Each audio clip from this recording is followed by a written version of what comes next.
Okay, Near Dark, which is 1987.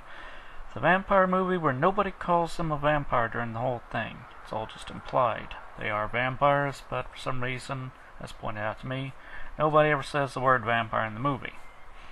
Now, this movie did poorly when it was originally made, but got turned quickly into a cult classic and has a huge following to this day.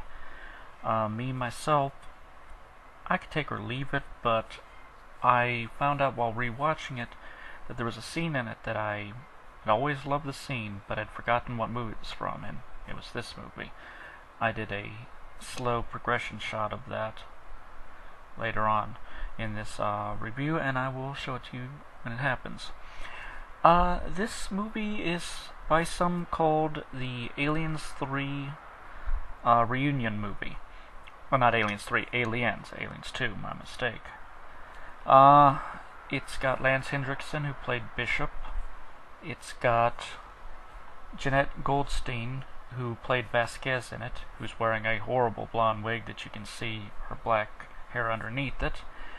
And it's got Bill Paxton, who played, was it a Private Hicks, was it? I'd have to check, but hell, this thing will be up by the time I check. He played the whiny private, let's put it like that. Overall, it's a nicely acted movie. It's got some good visuals. It doesn't play itself as serious sometimes, and it has some very unique ways of handling where the vampire's going to be out in the sun. It isn't just we're going to go sleep during the day. It's making actual vampire useful vehicles by blackening windows and wearing Walter's goggles and such.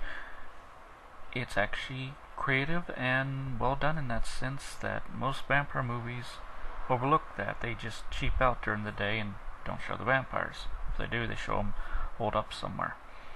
Now for that scene, the vampires are all caught in a motel during the day, and the Kansas State Troopers are out shooting up the place, wanting them out.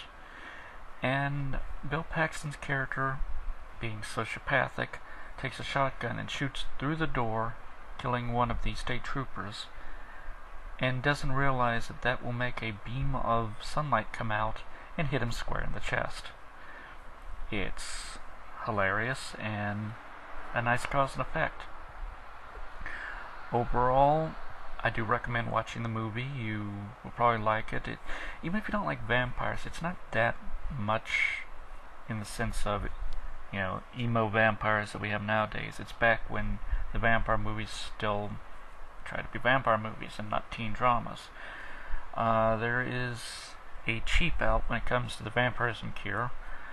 1 pint of somebody's blood transfused into it, and there we go, everybody's fixed. Not even anybody special, it's anyone's blood. It just doesn't, it's silly in my opinion. But overall, we can overlook that and the fact that vampires seem to inconsistently burn in this movie. One person's running down the road and they're barely smoldering, and the other person jumps out after them, and Human Torch routine. If you can get past that, it's not bad. I really recommend it, and it's one of those movies that well worth the watch in the sense of the cult movies. I don't like a lot of what people call cult movies in the sense of everybody loves this movie, but this one isn't bad. It's well worth a watch. On the kills, most of the kills are just the vampires being killed, otherwise it's normal feeding. The exception is Bill Paxton's character has a pair of spurs that he uses to slice people's throats. Okay, this one is done, and I will see you on the next video. Thank you, and have a good day.